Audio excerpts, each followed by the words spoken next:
It is 5 o'clock Eastern Daylight Time, and that means only one thing. Welcome, welcome, welcome to episode 29 of Barsha with Greg LOUGANIS. Yay! There he is! Greg, I am going to welcome you. Woo! Yes, I'm going to welcome you with a little jingle I wrote for you. Where do you go on Mondays when you want to have fun? Where can you go on Mondays when your day is done? Well, Fireside Chat, it's where it's at. Our guests are all the best. All the rhymes I found were pretty heinous, so let's dive in with Greg LOUGANIS. Help me in welcoming Greg LOUGANIS.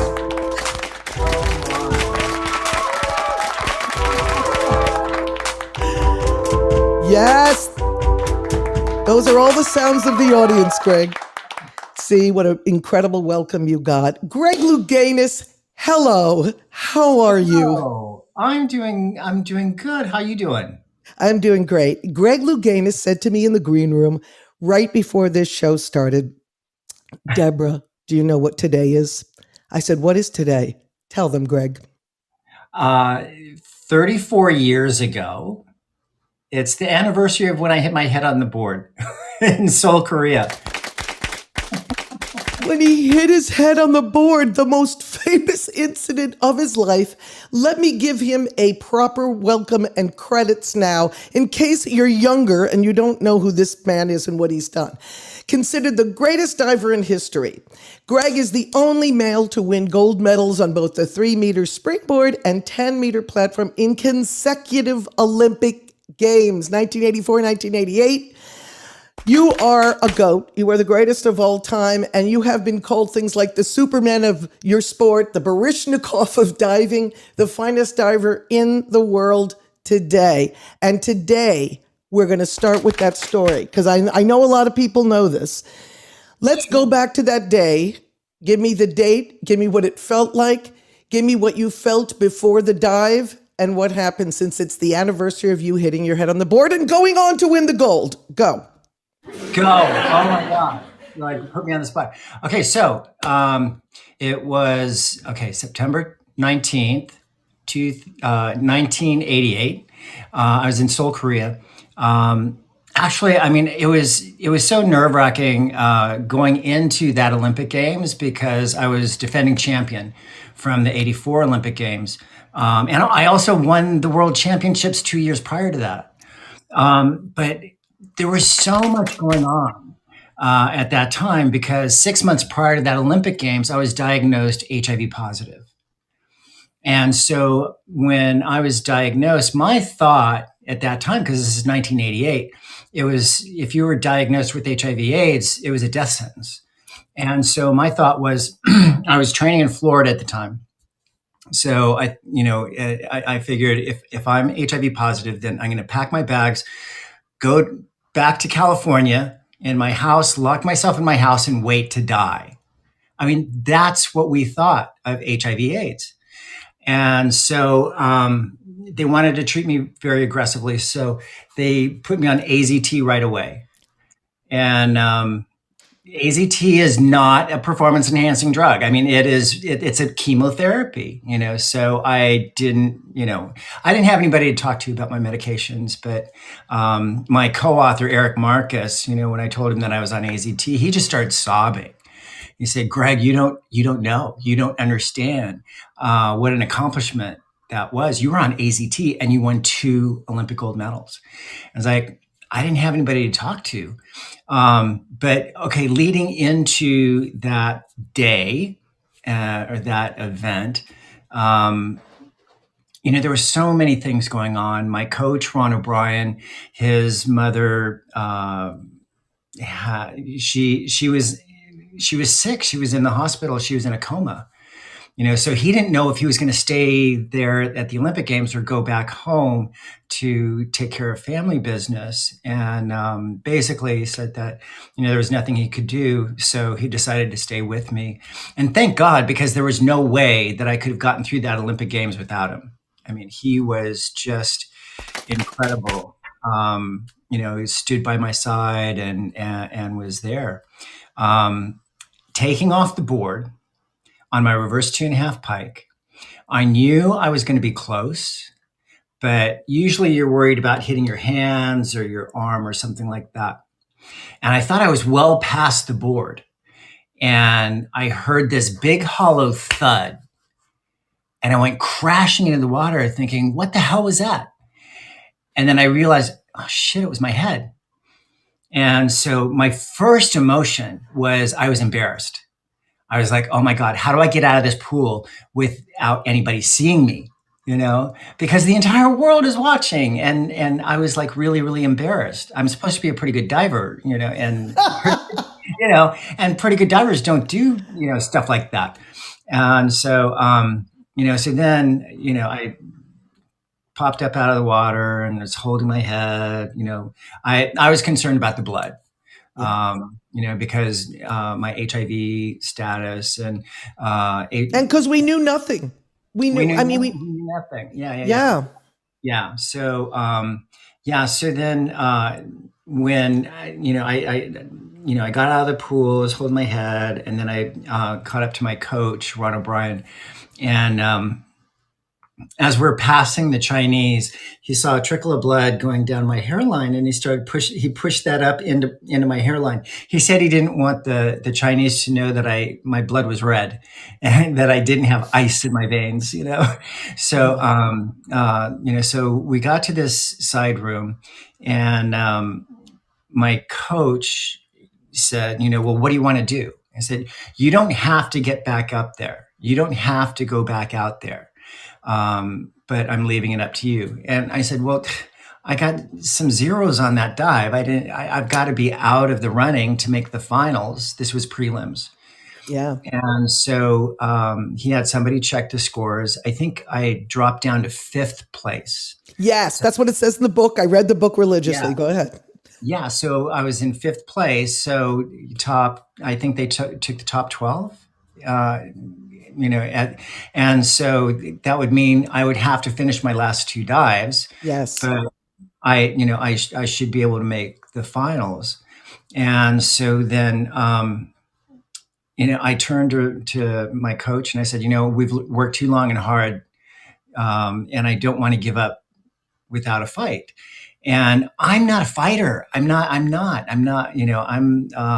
a performer. I was a performer when I was a kid. I've been pro 3, singing and dancing. Yep. And so who came to mind was Ryan White. Ryan White was a buddy of mine who... Please, we have to give applause to Ryan White.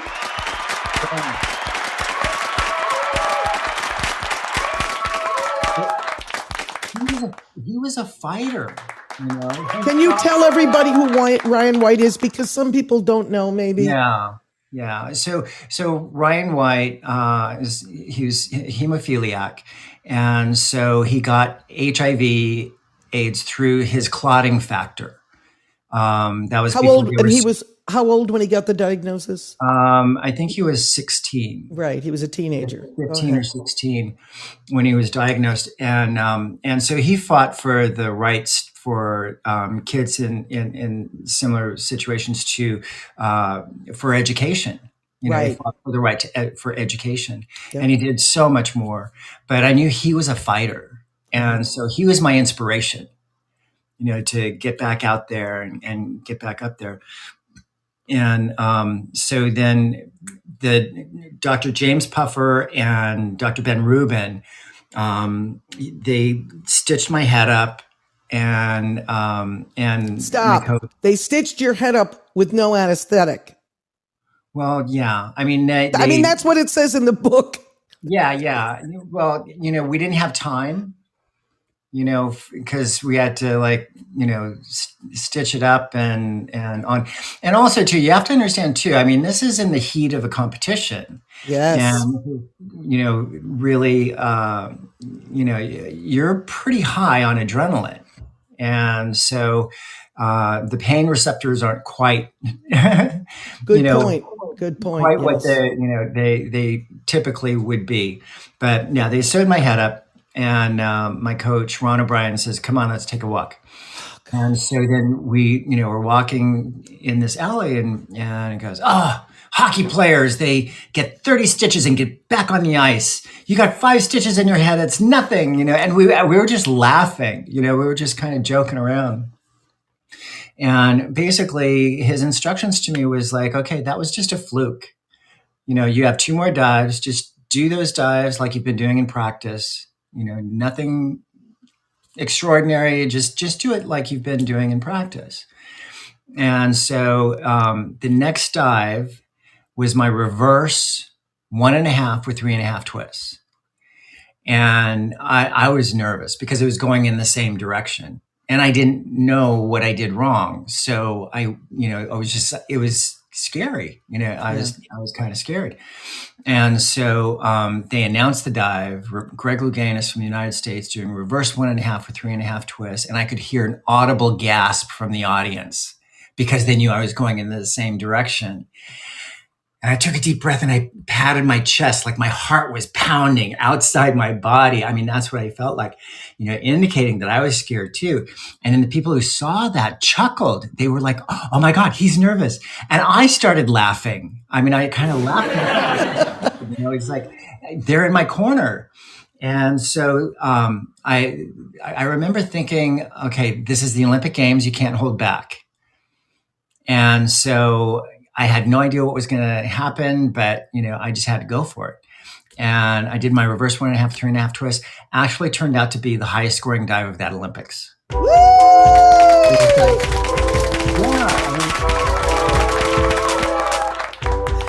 Listen, I watched it. I don't know anything about diving, but I saw that patch on your head and I saw you go up there and I saw the whole world's eyes on you. I saw you take the breath. I watched the whole thing exactly the way you're describing. And then I saw the dive. Greg, I mean, did you even think maybe I have a concussion or you just went, you just did it? That's the other element about this whole thing. Because I mean, I grew up in an age where, okay, how many, you hit your head, how many fingers am I holding up? Oh, 3, get back out there. We didn't think of brain injuries. Wow. And so, one of the things that happened when the quarantine hit, I was going through a severe depression. And I've dealt with chronic depression, Right. most of my life. Yeah. And I knew that this was something that was really, something more to it. And so I was watching Dr. Mark Hyman was interviewing Dr. Daniel Amen from the Amen Clinics. And Dr. Daniel Amen is a brain specialist. Yes. And so he said, concussions can be accumulative. And I had never heard that or never even thought of that. In 1979, I was 19. I was in Tbilisi, Russia, and I was in a dual meet, USA versus USSR, and I hit my head on the platform, Wow. and I was out for 20 minutes. Wow. And I don't remember it. I mean, all I remember is it was a beautiful day in Tbilisi, and I jumped up doing a reverse dive pike, touched my toes, seeing the sun, through my legs, and then thinking, "What a beautiful day!" And that's all I remember. That's all I remember. And and then all of a sudden I woke up. It was really weird waking up too, because when I was waking up, I felt like I was in a movie and I was having a dream, and the movie was running backwards because they were speaking Russian, and so the movie was running backwards, and my mother was in the kitchen baking peanut butter cookies. I mean, it was so specific. It was just so weird. So I could smell the peanut butter, and I'm like so, excited. My mother's making peanut butter cookies. I'm looking forward to the cookies, and then they're shaking me, trying to wake me up. Wake you up. And, Yeah. and then I realized, oh my God, I have to do my other dives. We're in a competition, and it's like, no, you stay. So And so that concussion, that was pretty severe. Well, I did have a brain scan. I went to the Amen clinics and I got a brain scan. I pooled my money together, to get a brain scan, because insurance doesn't cover that kind of thing. right. And so what they found was brain damage consistent with blunt force trauma. Wow. And so the thing that I love about the Amen clinics is they treat you holistically. They try and do the supplements, vitamin supplements, hyperbaric oxygen therapy. And so I went through that, and then it was like, a light at the end of the tunnel, where that depression kind of lifted. And that was in 79, you said, right? Was that 79? Well, it was 79 when I hit my head, Right. but And the it reason was I'm right asking, because the Olympics were boycotted in 80. in 80. And Yeah, you talk about that in your book. right. And it was incredible. The Olympics were boycotted and you had to wait 4 more years. Yeah. So there was 8 years between Olympics. I mean, I qualified for that Olympic team. In 1980, we chose an Olympic team, and I won trials. That's one thing. Yeah, in my diving history, Yes. in Olympic trials, I went undefeated.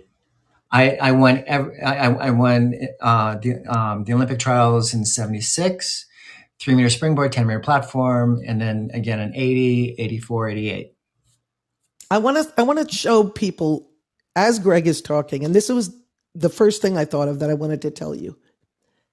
You're rattling off these things somehow with incredible humility. and yet you have to, and your book is very clear about this. You have to get your mindset to a place like, I'm going to win it. I'm going to win the gold. And you talk about one thing I want you to talk about here, which is so important for people to hear, that your fear of success and fear of failure happened at the same time when you were going to break a record. Can you describe that? I put it down as your quote. Let me just read the quote from your book. What if I come close to 700 and don't make it? What if I get real close and I never get that close again? What if I do break 700? What would I have to look forward to? It was fear of success, fear of failure, and fear of just getting through it all mixed together. Yeah. That blew me away. I Yeah. mean, just to be thinking I'm about to break a record or not. And either way, I'm scared, failure or success. What does that feel like viscerally? And yet you breathed and did it and made the record. Yeah. Yeah. I mean, that's one thing. My goal was, okay, that was a scoring goal. Right. Okay. So that I had, it wasn't about winning or a gold medal. But it was a record. Performance. It was a record.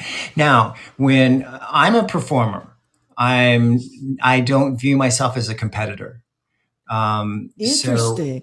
So it's all about the performance. If the performance is there, everything else takes care of itself. Right. So, Yes. and that's the only thing that I have control over. So I didn't really focus on, winning. It's just like, okay, my performance. And that was kind of my thought. I felt like if I looked at somebody else as a competitor, like the Chinese, they're my competition. If I was looking at the Chinese as my competition, then I would be limiting my potential. Yes. Because chances are, if they missed a dive, then I was going to miss a dive. Right. Because that's who I'm shooting for, right? Right. So why limit yourself by looking at somebody else as your competition? And now I'm going to bring up a delicate subject. Everybody, you can clap for that. That was pretty amazing. Yes. Greg, in your book, You just brought up competition, and I want to bring up something that was in your book. And since it's in your book, I'm going to say it out loud. People were competing with you, even though you didn't think of competition with them. And there were campaigns once people knew you were gay. Yeah. And you talk about one kind of sort of one person campaign. And I'm going to quote from the book, and then I want you to talk about it if you can. No one ever did anything as overt as the Fag Buster campaign after the festival in Baton Rouge. The diver who put up signs boasted about how he was going to, quote, beat the faggot, but he didn't. The faggot trounced him, you wrote. Oh, I did? Oh, okay. Yes, you said the faggot trounced him. And yes. I don't know how Yeah, because no one will ask you that question because they still don't. Thank you, everybody. Thank you. For Greg, that's activism. Yeah. And that was in his book, Breaking the Surface. Please read this book if you haven't. It's been on the New York Times bestseller list in 1995, and it's when he came out as HIV positive and gave all these interviews. I'm not Gail, I'm not Barbara Walters, but we're here today because what you do still resonates in this world. I'm serious. So, can I talk quickly about your activism, LGBTQ activism? I know we're going to go back to your career, but this is the stuff that I want people to know about you. Like you said, Ryan White, like you said in your book, coming out not just HIV positive, but gay, and what that did for your endorsements. Speedo did not leave you as an endorsement company, correct? Yeah, they stood by me. It was when Linda Wachner was the CEO of Speedo or Authentic Fitness. She was committed. She said, "My commitment is for life."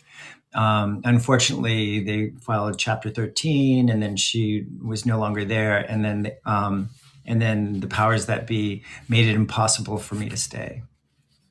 Right. So But you see, at that time, everybody, it was such a stigma to talk about this. And Greg, now you came out and even talked to me about what you think was going on with the cyclist, the transgender person in sports now. Can you yeah. talk a little bit about your view on that? Okay, so I'm really good friends with Kristen Worley. She should have been the first. She's a Canadian cyclist, Right. and she should have been the first trans Olympian. But there was IOC really messed up, and it was really horrendous what they did to her. But it's interesting because in talking with the trans individuals that I've spoken to, this is XY female, an XY female going through the transition. Once you start on hormone therapy, um, I don't. I think what we're going to learn because Leah Thomas was the swimmer. Yes. There was a lot of criticism, surrounding that. Now you can't take away her training, Right. all of that stuff. And I know that, like Nancy Hogshead says, going through puberty, that there's this, wash of testosterone, that there's an unfair advantage.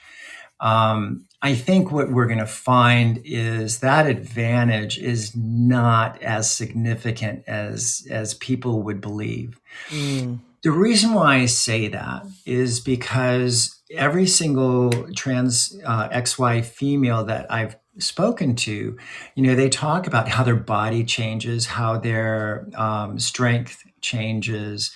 When Kristen was training, it took her because she didn't have an adequate level of testosterone for her own personal, for her, because her body started eating itself up from the inside because she couldn't maintain regular health. And I had an experience in preparation for the 88 Olympic Games. I was training so hard. I was really, really, training hard. And I was having a difficult time recovering. And I realize that my testosterone probably was low. And that's the reason why it was taking longer for me to recover. And so, not that testosterone is the end all be all. That's, Yes. I'm not saying that, but it had a significant, I think it had a significant role. So I understand it, living through it. I mean, I would go through early on in the training. I mean, I would be crawling to the bathroom in the morning Yep. after, a hard workout, crawling because I Yep. couldn't stand.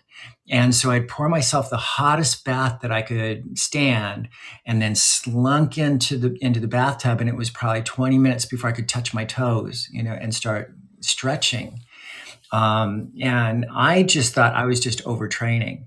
But my suspicions are that, I was probably low on testosterone, whether it was the HIV virus or if it was the AZT. I don't know what exactly, was the contributing factor, but, I things were appreciate like you taking this detour with me because I have to tell everybody where Greg and I met. His best friend that he went to high school with, Dawn Lewis, played the mother in the Tina Turner musical on Broadway. And I played piano in the Tina Turner musical. So thank you, during the pandemic, Greg, as he said, was going through a little bit of a hard time in the pandemic. And we both came on Clubhouse, which some people did during the pandemic. And I saw Greg, and he was such a hero to me. We're about the same age. I was born in 59. And I started to talk to Greg, and we just became friends on that app. And then I heard some of his views like this. And then I took a course from Greg. And I have to tell you, Greg, I still use some of the techniques from your meditation course, and I see how you mentally prepared for these things. And you taught me so much about focus. You taught me about breathing. And I want to thank you for that. Thank you, Greg, for that. I just so I want to talk about. You keep saying I'm a performer. Yes. And there were songs that you quoted in your book that you put through your head before a dive. There were two songs. Can you talk about I Believe and I Can Do That? Those are your two songs that I see keep coming Oh up in your. God. Okay. So, of course, in Chorus Line, it was so interesting because Chorus Line, they were on tour and they came to I was going to the University of Miami at that time, and they were on tour and they came to Miami, and I was able to take a master class dance. We skipped school and went to the master class, and a group of us, and did the master class with the dancers there. And that was like my story. I'm watching Cisco hit a pat, said I could do that, I could do that. And that was, that was just, that's how I got into dance. My sister was taking dance lessons. I was a year and a half, and they gave me a coloring book, and I couldn't stay in the lines, so I was really frustrated with that. So I would crawl under the seats and sneak into the studio and imitate what they were doing. And so when I was a year and a half, the teacher said, "Well, we'll see how much we can teach him. See if he can learn anything." And as it turned out, I had my first performance on stage, when I was 3. And your mother made the costumes. Your my mother made the mother made costumes. costumes. Yeah. It was funny. Because this is, okay, this is, 3. And so my mother was a house mother. She was on an allowance. So then, she would sock some of the money from her allowance away to be able to buy materials so she could make the costumes I love that. for my sister and I. And so, yeah, so that's how that was. And And so these two songs, what did they mean to you? Did you see a chorus line? Did you see, Oh what, yeah. I mean, I even I think I probably used Michael's monologue as an audition somewhere. I don't know. I'm sure. But yeah. So that was that. I felt like it really spoke to me that it was like my life. And Wait, and then you talk about the rhythm of the dive. You actually were thinking of the rhythm of the song. yeah. Okay. So if believe in yourself from the Wiz. That was huge. That was like always my go-to. If you Yes. believe within your heart, you'll know that no one can change the path that you go. No one realized that he was thinking of a Broadway show song while he was on the board. Yeah, yeah, because it was like, and that's what I had trouble with, was believing in myself. Yes. And so it really spoke to me. And also, everything has a rhythm. Yes. Drama, comedy, musicals, dance, diving, basketball. I mean, Yes. everything has a rhythm. It's finding that rhythm and going in the flow of that rhythm. Right. Right. And I mean, you actually, how can I put this? Even a minute ago when we were talking before we came in here, you had such a rhythm that I started breathing because you actually live it. I really feel like you live it, Greg. I'm serious, not just in diving, not just, I think like you live this. Yeah. Some other people think it too, just from your vibe. Can I ask you about your biological parents and your discovery? Yeah. What happened to you? And if this rainstorm knocks me off of power, I'll be back. But go ahead. Tell us about what happened. It's such a beautiful story.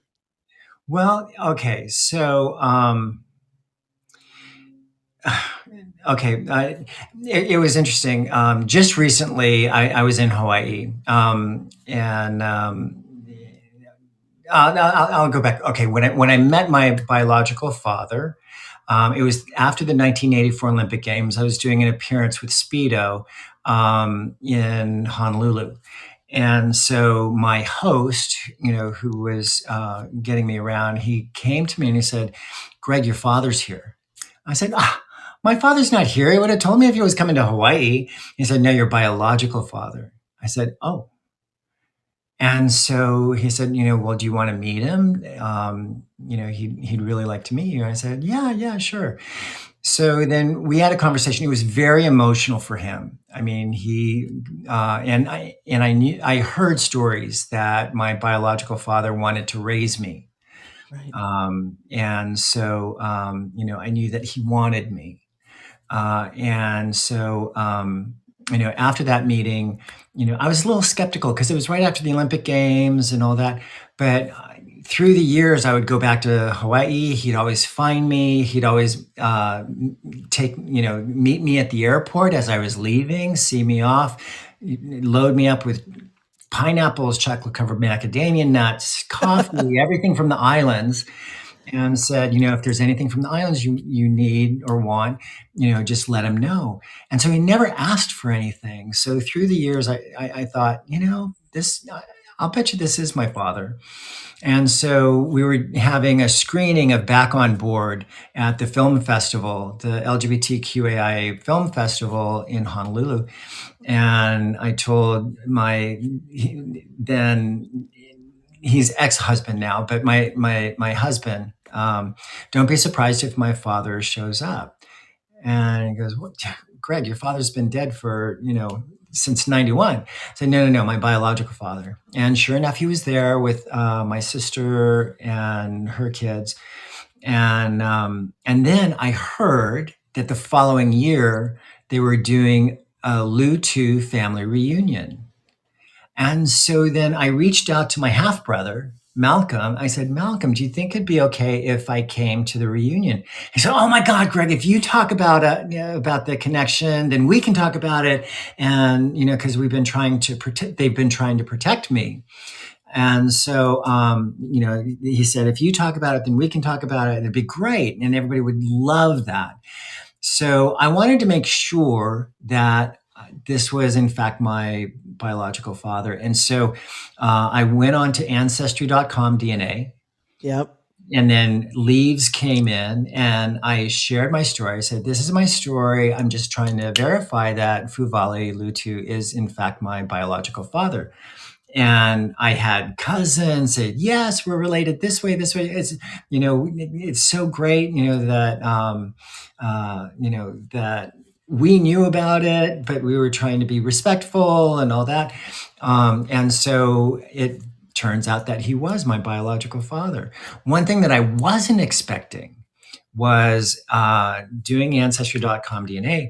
I had somebody reach out to me and said, look, I know who you are, and you came up as a leaf on our family tree, but the only thing that we can think of is that you might be my aunt's son. And so she had a conversation with her aunt, and in the conversation said, okay, if you're conceived in Midway, born in San Diego, and your father's name is Fuvale Lutu, then she's my mom. I love it.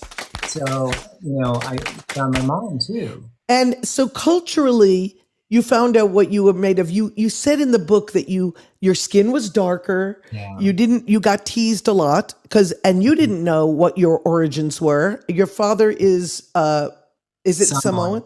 Samoan. Yeah. Yeah. And so you not only found a relative, but you found a whole cultural heritage. Yeah. Which is so beautiful. Yeah. I mean, they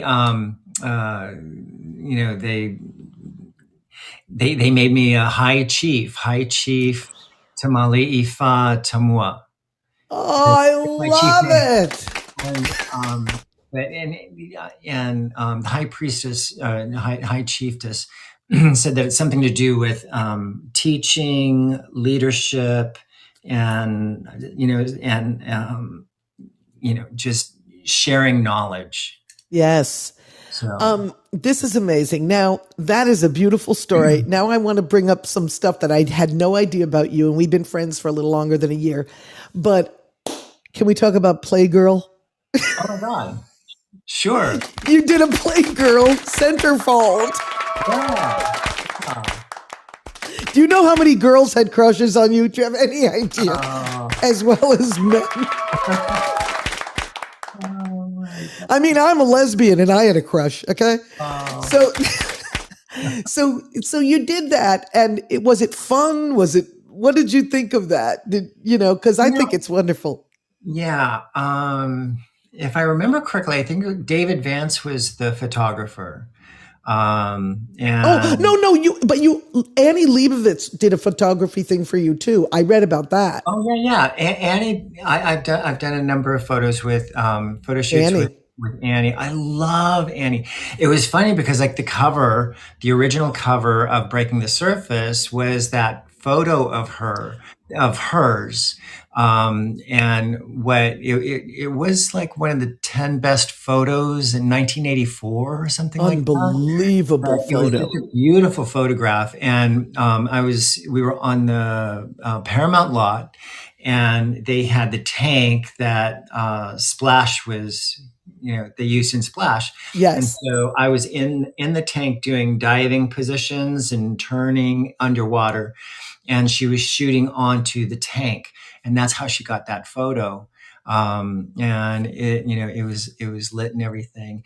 And I remember I was doing Jeffrey in New York. Yes. And so when I was doing Jeffrey, I just started working on the book, and they had mentioned, oh, we have to think of the cover.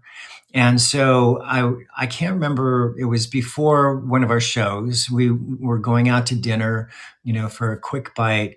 And we walked into this restaurant, and then my friend turns to me and said, "Oh my God, do you know who we just passed? We passed Annie Leibovitz." I'm like, "Oh shit, I got to go talk to her." And so I went to Annie, and I think she was with her partner.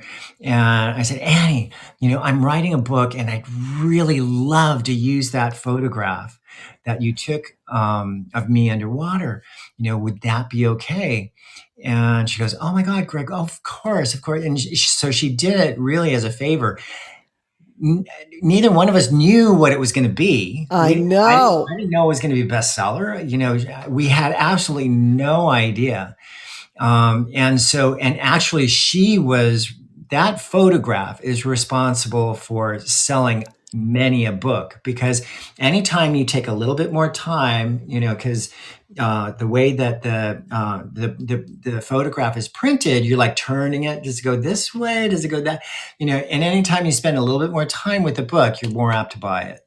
Please, everybody, if you haven't read this book, Breaking the Surface, I mean, come on.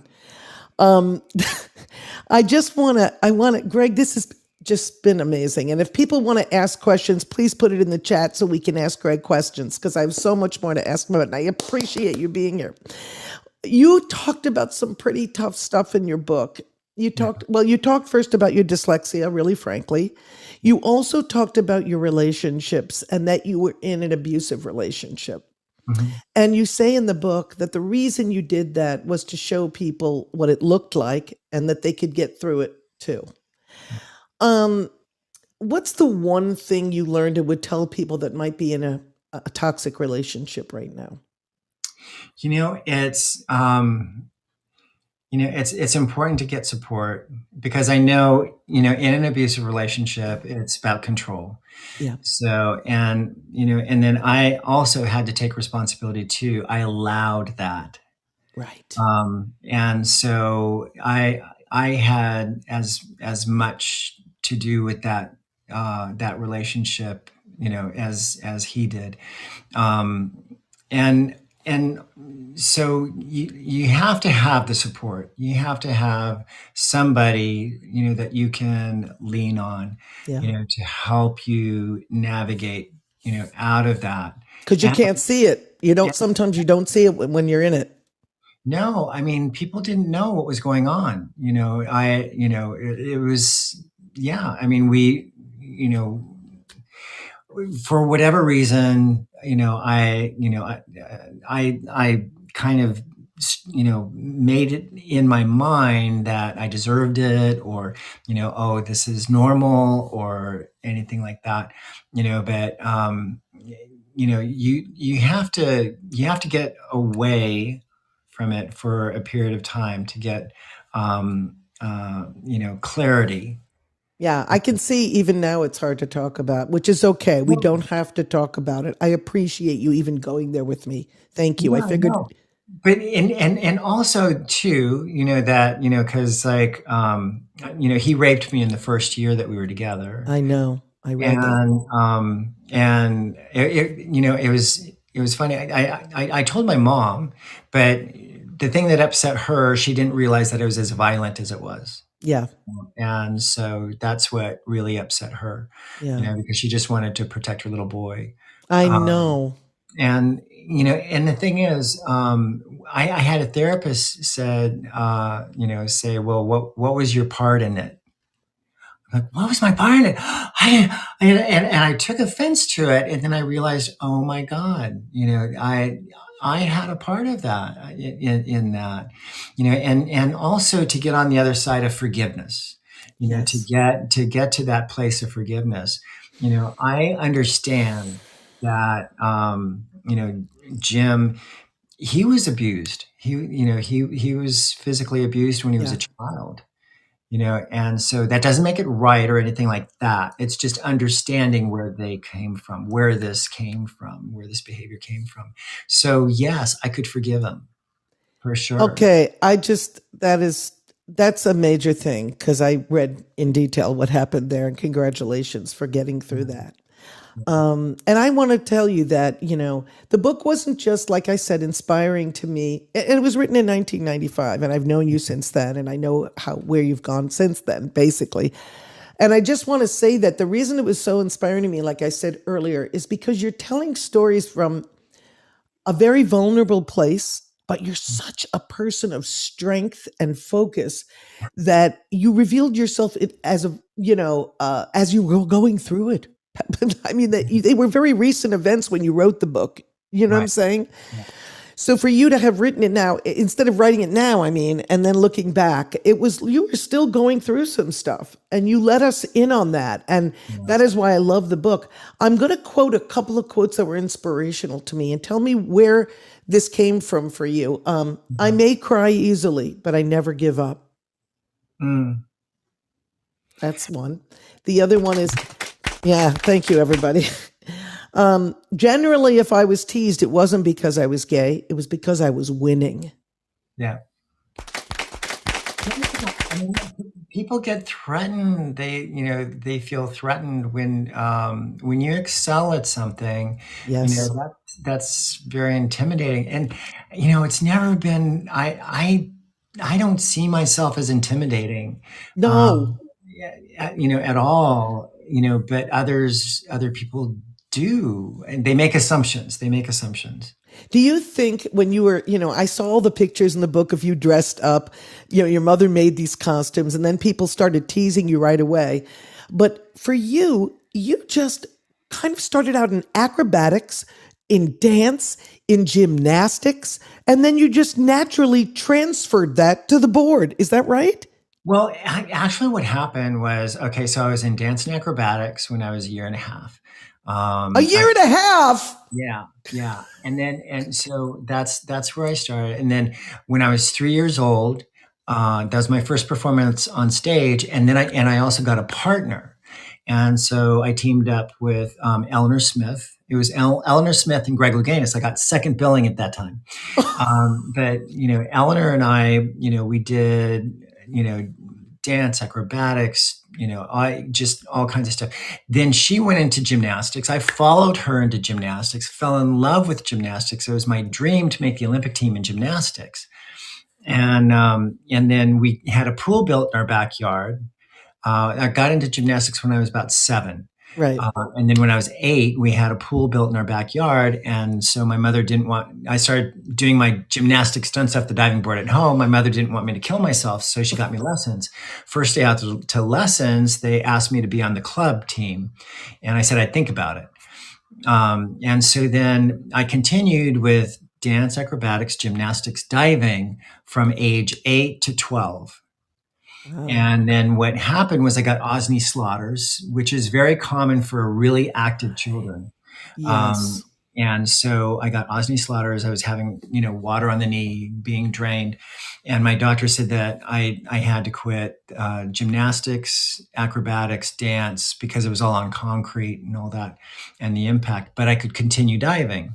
So then all of that energy that was focused on all these different disciplines all of a sudden was focused on one discipline.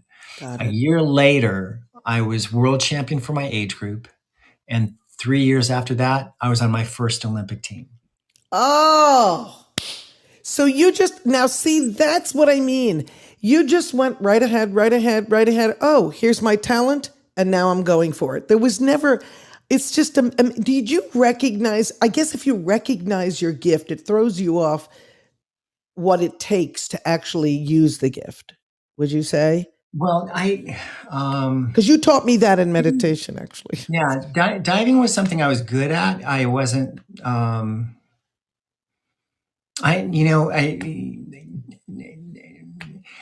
didn't think I was good enough. That was kind of my thought. It was I didn't think I was good enough. But then I mean, it took years to I was on an Olympic team, Olympic silver medal, world champion, all of this. It wasn't until the '82 World Championships Right. that I felt like I belonged. Right. Because what happened in '82, in Guayaquil, Ecuador, at the World Championships. Um, it was the men's 3 meter springboard, and we go reverse order of finish from the prelims. So I won the prelims, and so I was the last diver. Right. Alexander Portnoy was second to me. They introduced each one would step out. Alexander Portnoy, USSR, Olympic gold medalist, 1980. And then they introduced me, Greg Louganis, United States of America, Olympic silver medalist, 1976. And I just thought in my head, and I looked over at Alexander Portnoy, and I was like, you won because I wasn't there. What a great thought to have. You won. What happened, I always wanted my performance to speak for itself. I didn't want to have to speak for my performance. Right. So we were going along through the competition.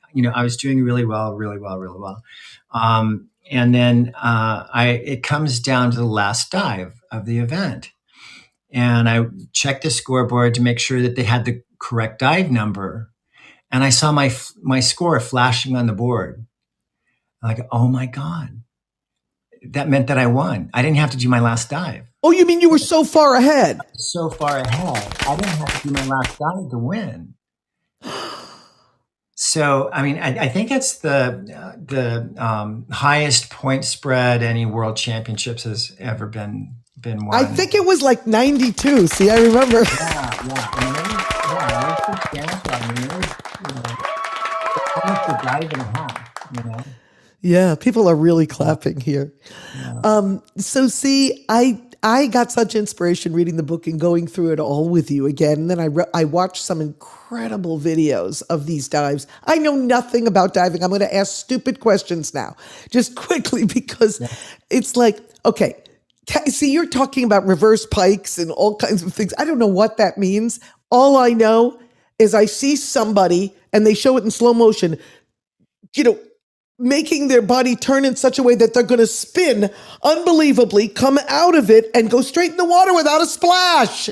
Yeah. I just say to myself, and you told me once during our meditation course, you said, I see it all in slow motion first, and I have to see it in slow motion in order to do it. Is that what you told me that, right? When you're learning, yes, then yes, when you're doing your visualization work, you're breaking it down into slow motion, understanding what muscles are triggering, what the feeling, what are you going to look, what you're going to see, what you're going to smell, what you're going to taste, all of those, utilizing all of your senses, to try and piece this pieces of the puzzle together. yes. And then Oops. once you get into performance, it has to be at speed or faster. Right. That it's because a dive takes less than 3 seconds. Right. You told me this. Oh, talk about this. A dive takes less than 3 seconds, but it's everything up to that 3 seconds, right? So a dive takes less than 3 seconds. And in that span is your creation. Right. And in that creation is chaos. Oh my God. Because you have to embrace the chaos. Because if you and the thing about performing is right brain. Mm-hmm. This happened to me. Okay, I'll share this story. When I was doing a one-man show in New York at the Actors Playhouse, it was Dan Butler's show, The Only Thing Worse You Could Have Told Me. And I went in for him for when he was going back to Frasier, and I went in for him, and it's 14 different characters, right?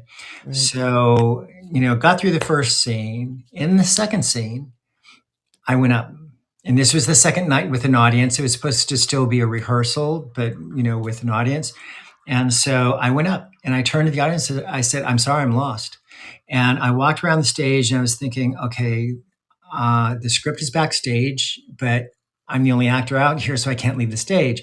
And then I was thinking, okay, the stage manager is working lights, so I can't really call line. When I did my imaginary work, every character had a different color. Wow.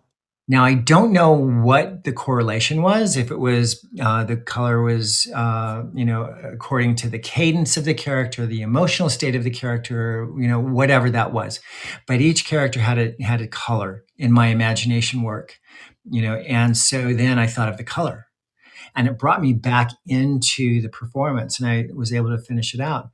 And I was talking to a performance psychologist that a friend of mine, and he said, "Oh my God, that's perfect because as soon as you thought of the color, it brings you back into your right brain. Right performance lives in your right brain. Got So when it. you're thinking logic, left brain, where the script is, the stage manager or whatnot, calling for a line, that's left brain. But then when you went back to your right brain, it brought you right back into the performance. So, it's all about that right brain, left brain, how that works. And also, like, I realized when I was diving, then if my balance was off or if I felt something, I had a sensation of something that was maybe a little off, change the rhythm, Right. pick it up, or take a breath, slow it down, So what you're but saying is that every dive, in essence, is a creation. yeah, yeah, that's your Every creation. Yeah, it's because there's something out of nothing that wasn't there before, Right, and it's a creation because now it lives. It lives in right, video. It yeah, lives, and yeah, so it's each dive is a creation, which it was a revelation I just got from everything you were just describing. yeah, That yeah. is amazing. That is a great, great story. Well, just Well, I think of all the times that you've been on stage, and it's just like, oh my God, what the hell did I do? yes, It's like, yes. wow. And I And know that feeling of one person shows because I did one too, and it was yeah, intense. yeah. But I know we only have 5 minutes left, so if anybody does want to ask a question, please, write it in the thing down there, and I will ask. But Greg, one of the things we didn't talk about yet are just the fact that you do give back so much now, and some of the ways that you give back. You're associated with certain foundations. Can you tell us some of the ones that you're associated with? I saw them in your bio. Well, which ones did you say? I I, saw the one something about oh shoot, I should have been more prepared. I'm going to go to your anybody who wants to go to greglouganis.com. By the way, I put it in the fortune cookie down there. But places you've spoken at, that especially when you go back to, let's talk about the diving club or something. It's in California, I believe I read about, where you go back and you inspire the divers. And one of the kids somewhere said to you, if you can hit your head and win a gold medal, I can hit my head and still keep taking lessons, when he hit his head on the board. that's so Yeah. sweet. Yeah, yeah, yeah. I mean, it's It's a school, or is it Madeira, in Madeira somewhere, or no, no. what was I that? Okay, so yeah. I mean, a lot of times I just show up. Yeah, yeah, you just show up to these I diving just things. show up. When I talked to you in the pandemic, you said you were flying somewhere to witness cliff diving. Yeah, well, I was sports director Yeah, for a that's what I while. mean. So Yeah, cliff diving. yeah. That's And actually, I was just having a conversation with one of the divers because the season's winding down for the cliff diving tour, and yeah, and the finals are coming up in Sydney, Australia. I think next month. And so I just, yeah, I mean, I, reach out to, various athletes and, give them suggestions, recommendations, great. and all that, that's fun. And, it's appreciated. But no, I still do work, a lot of work with, diversity, you Yes, know, that's it. speaking on diversity issues, speaking on HIV/AIDS, Yep. um, and and also foster care, Yes. children's rights, and all. I've got a few of those coming up. Um, and I also have a booking in Indianapolis in for World AIDS Day, December 1st. That's Uh, great. Isn't there a biopic happening for you? the biopic that was being promoted, that it's going to happen. I'm telling you, it's going to happen, Yes, you've said it here. but not the way that It we was headed. thought it was going to be. So yeah, so he only has one more year. Somebody bought the rights, and they only have one more year, and we're almost there. So once that's over with, then the rights revert back to me, and then I can move forward. And and I even just talked to a friend of mine and said, let's put a script together. Let's start writing the script now, so that we have it, and we can just go with it. Because I think that the story really is really very rich. I mean, not just because it just the diving and all that was great, and I'm grateful, to the diving. That gave Absolutely. me a platform to have a voice, to be heard, and to be somebody, that people might listen to. So that gave me a platform, but the journey Yes. through, is something, I'm adopted. What's that all about? Mm, I, found my, biological mother and father. What is that about? I mean, right. with 23andMe and Ancestry.com, all of that, people finding siblings, people finding relatives. What does that mean? I mean, I don't know. And that's just it. I'm not quite sure, because growing up, you always hear family is everything, family is everything, family is everything. Hmm.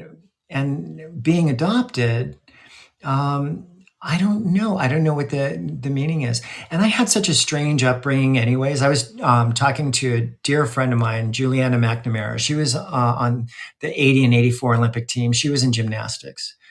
And we were talking, it's like, oh my God, we did not have a normal upbringing. We wouldn't change anything. I don't think either one of us felt like we sacrificed anything. And I hate when people try and say that, oh, you sacrificed your childhood. It's like, no, my life was my life. I was just doing what was in front of me. And what was in front of me was going to Brachat, Belgium when I was 13, and going to Montreal when I was 16. That was normal, Yeah. because that was my life. Well, guess what? That brought you here today in the here and now, as you say in your meditations. And I just appreciate this hour that you spent with us talking about so many things.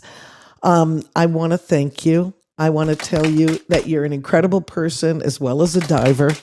And I'd like everybody to give you a big round of applause for being here today.